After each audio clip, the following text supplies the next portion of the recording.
なたのすべてが好きよ好きよ好きよ好きよ好きよ一番好きよ Urusei Yatsura Reborn, Episode 14, 3 Under the Futon. Love is crazy.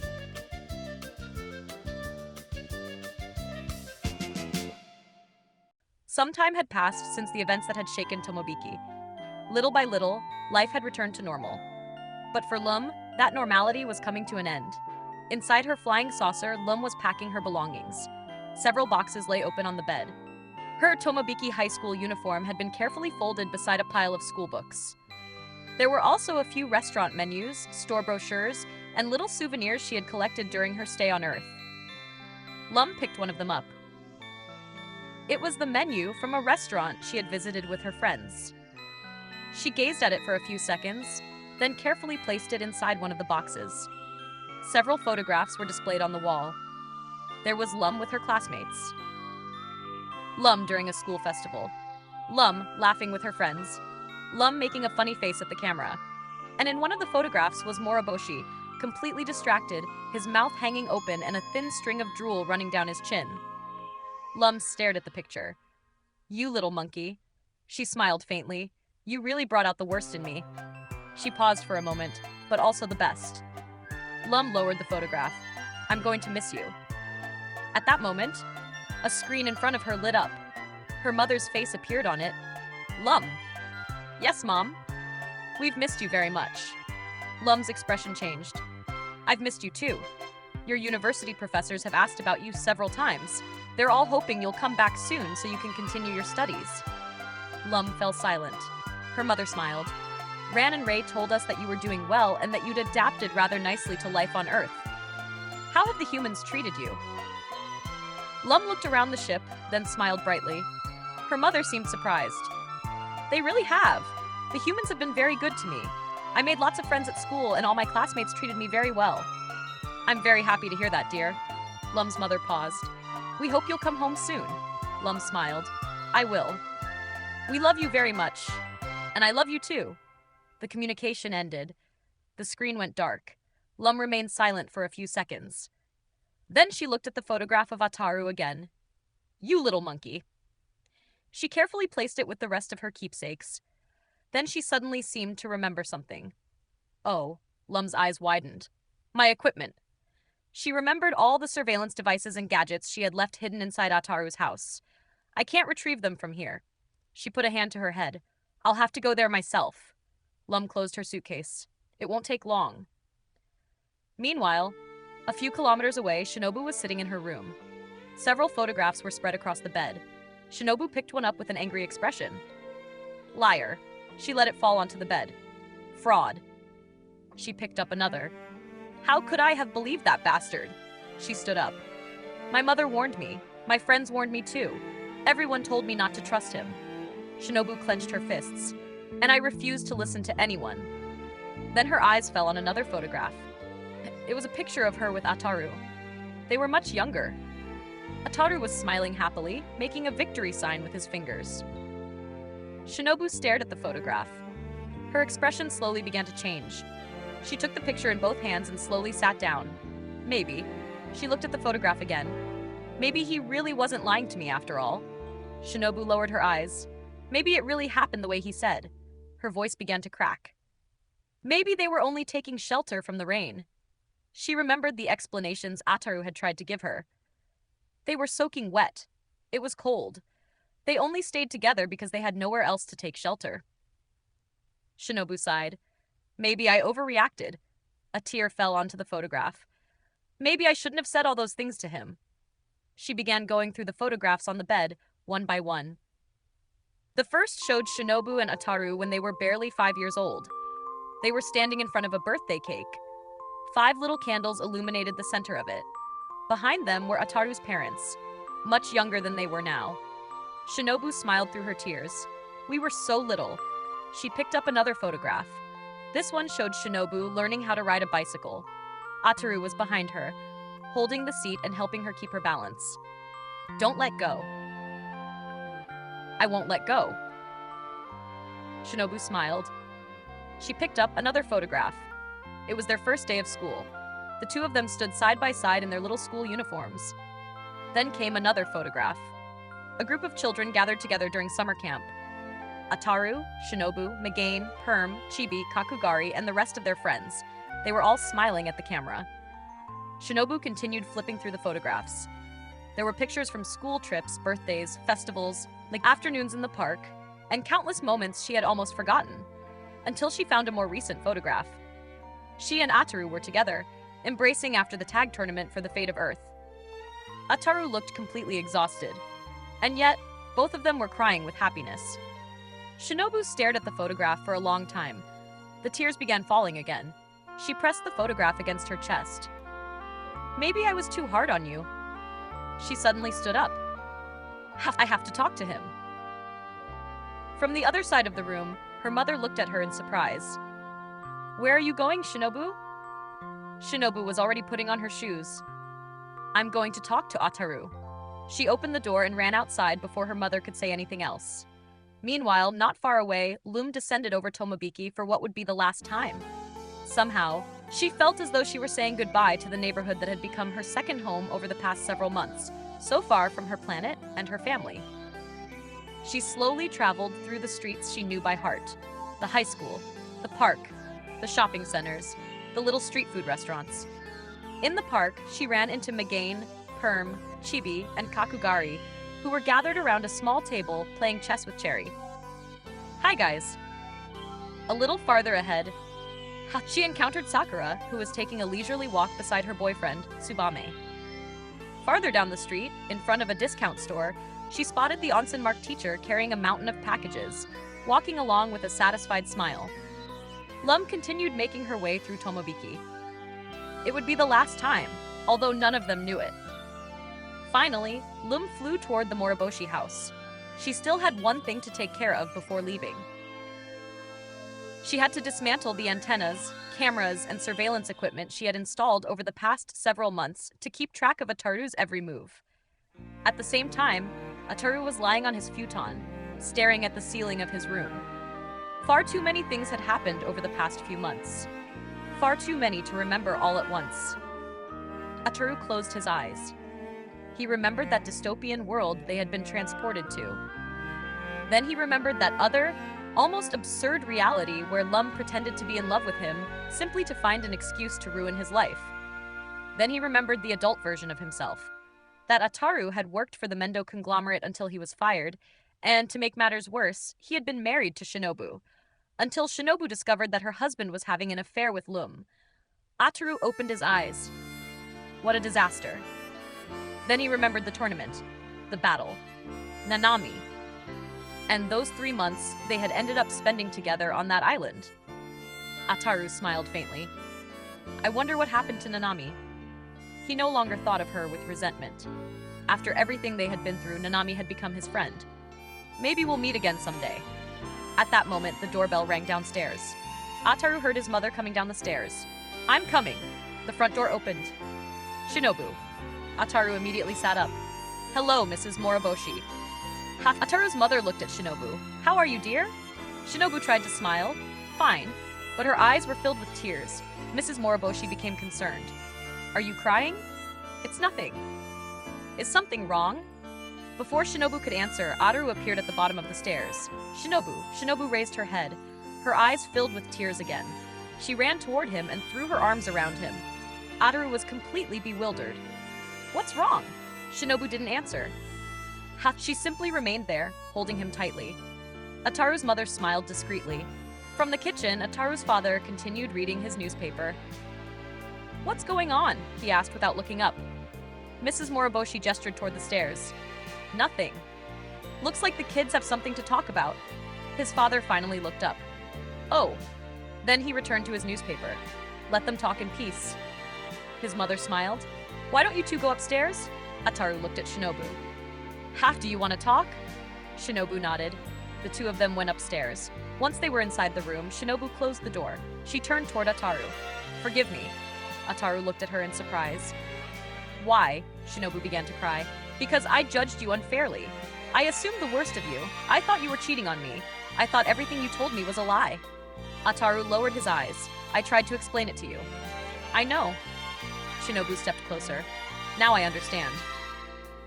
She wiped away her tears. After everything we've been through these past few months, she smiled through her tears. After everything that happened in those other worlds, she looked at him. I realized something. Ataru stared at her. What? That you've always been there. Shinobu took his hands. Ever since we were children. Ataru remained silent. Do you remember our birthdays? Of course, the parties. How could I forget? They both began to laugh. Do you remember when I learned how to ride a bicycle? How could I forget? You fell 3 times. Because you let go. You told me to let go. The two of them laughed again. Little by little, the tension disappeared. Shinobu rested her head against Ataru's shoulder. We've always been together. Ataru smiled. Yeah, maybe that means something. He looked at her. For several seconds, they remained silent. Meanwhile, outside the house, Lum had descended silently, floating above the treetops.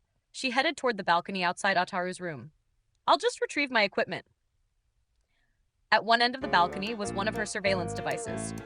It was connected by several cables to a small antenna installed beside the window. Lum grabbed the device. She pulled. It didn't move. Come on. She pulled harder. The device remained firmly stuck. Lum gritted her teeth. Come out already. She pulled with all her strength. Finally, the device came loose. Lum lost her balance, fell backward, and landed sitting on the balcony. She remained still for a few seconds, rubbing the back of herself. Ow. Inside the room, Ataru and Shinobu heard the impact. What was that? Ataru asked. They both rushed toward the window and opened it. Lum was sitting on the balcony floor, discreetly rubbing her backside while holding the torn-out device in one hand. Several cables dangled from it. Ataru stared at her, his mouth hanging open. Lum raised her head. Oh. Shinobu immediately stepped out onto the balcony. Just what the hell are you doing here? Lum slowly stood up. Shinobu pointed at the device in Lum's hand. Then she understood. She looked at Ataru. I knew it. Ataru frowned. What? Shinobu pointed at Lum. She was the one spying on me all this time. Lum froze. Shinobu took a step toward her. Microphones, hidden cameras, surveillance equipment hidden all over the house. Ataru looked at the device. So it really was you. Lum pressed the device against her chest. I can explain. Shinobu cut her off. All this time, you've been trying to destroy our relationship. Lum's eyes widened. Shinobu was furious. You watched us. You followed us. You tried to separate us again and again. Lum stood completely still. She looked at Shinobu. Then she looked at Ataru. Then she looked down at the device still clutched in her hands. For the first time, she had no answer. She had been caught. And this time, there was no excuse she could invent. Shinobu stared at her. Ataru did too. Lum remained there with the surveillance device still in her hands. Shinobu looked at Lum suspiciously. What the hell are you doing here? Lum remained hovering beside the window, one of her little gadgets in her hands. I came to collect some things I left in this house. Ataru stared at the device. You used those things to spy on me. Lum didn't answer. Shinobu folded her arms. Why don't you just go back to your planet and leave us alone? You invader. Lum raised her eyes. That is exactly what I'm gonna do. I have more important things to do than keep wasting my time here. Lum put one of her devices away.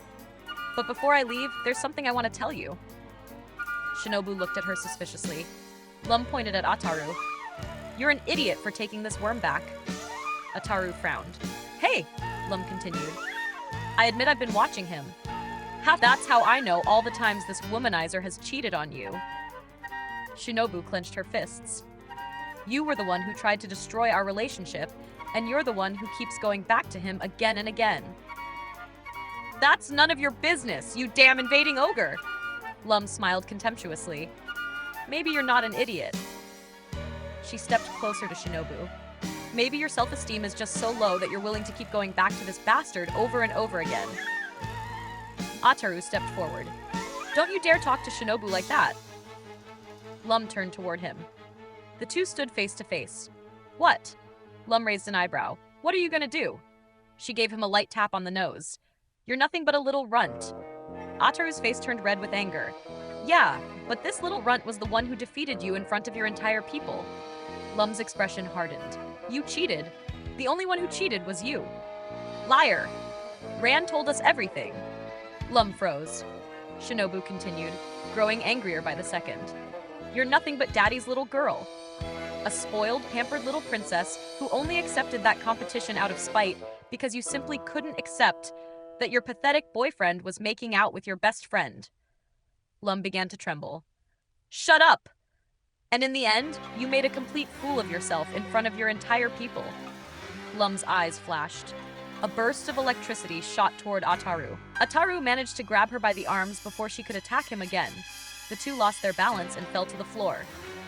Let go of me, you filthy monkey! Stop electrocuting me! Shinobu tried to pull them apart. Enough! Lum, let go of Ataru! Stay out of this! All three began struggling in the middle of the room. A piece of furniture toppled over. Several books flew from the shelf. A picture frame came loose from the wall and landed among the bedding. The bedroom clock fell to the floor and was smashed to pieces. Shinobu tried to restrain Lum. Ataru struggled to get away from both of them. Lum continued trying to hit Ataru with her electrical discharges. The bedroom quickly became a complete wreck. Downstairs, Ataru's parents were finishing dinner. A small piece of plaster fell from the ceiling. Ataru's father slowly looked up. What do you suppose is going on up there? His wife set the dishes down on the table. I don't know. Another piece of plaster fell. Lum, tears in her eyes, grabbed Shinobu by the hair while Shinobu held tightly onto her arms. Ataru was caught between the two of them, rolling across the floor with them, and dragging them through everything in their path. Shinobu's eyes were filled with tears and anger. You alien! Ever since you arrived, you've done nothing but turn our lives into a living hell. Why don't you just go back home? Lum clung to Ataru's waist, wrapping her legs around him while continuing to send electric shocks through his body. How could a little monkey like you turn the Oni princess into the laughingstock of the entire galaxy? How am I supposed to face my friends now? I've never been humiliated like this in my entire life. Ataru continued writhing from the electricity as the three of them rolled across the carpet, dragging everything in their path along with them. What do you suppose is going on up there? His mother set the dishes on the table. I don't know. Another piece of plaster fell. His father looked toward the ceiling. Do you think Ataru might be? His wife immediately interrupted him. No, don't even say it. But you know Shinobu. His mother shook her head. She's a decent girl. She would never allow Ataru to do something like that. His father nodded. Finally, the house fell silent again. The parents cleared the dishes and straightened the table. His mother switched off one of the lights. His father looked toward the staircase. She probably went home already. Yes, we must have said goodbye to her without even realizing it. His mother finished turning off the lights. Did you lock the door? Yes, dear. The two of them went to bed. The following morning, Ataru's mother was preparing breakfast. She looked at the clock. Goodness, it's getting rather late. His father calmly read the newspaper. Ataru still hasn't gotten up. He's probably still asleep. Perhaps. His mother sighed. I'll wake him. She went upstairs, walked down the hallway, and reached Ataru's room. She opened the door. Then she froze. In the middle of the room, beneath the futon, were the three of them. Ataru on one side, Shinobu on the other, and Lum in the middle. All three were sound asleep, wrapped tightly around one another. Clothes were scattered all over the room. Shinobu's school uniform lay beside the bed. Lum's clothes were strewn across the floor. Their shoes had ended up underneath the desk. Ataru's clothes were scattered between the furniture. Mrs. Moroboshi stared at the scene, her eyes wide with shock. Ataru stirred in his sleep. His mother finally reacted. Ataru! Ataru woke with a start. What is it? Still confused and barely awake, he hugged Lum even more tightly. Shinobu woke at the same time. The moment she realized where she was, her entire face turned bright red, and she quickly pulled the futon over herself. Lum also sat up, covering herself with the bedding. The three of them froze. Lum looked at Ataru's mother. Mrs. Moroboshi! His mother screamed again. Shinobu! Lum looked at Shinobu, then at Ataru, then back at his mother. For a moment she seemed to run out of words. Ataru was still half asleep. He yawned. Mom, what's going on? His mother stared at him in horror. Ataru simply settled back underneath the futon. Mom, is breakfast ready?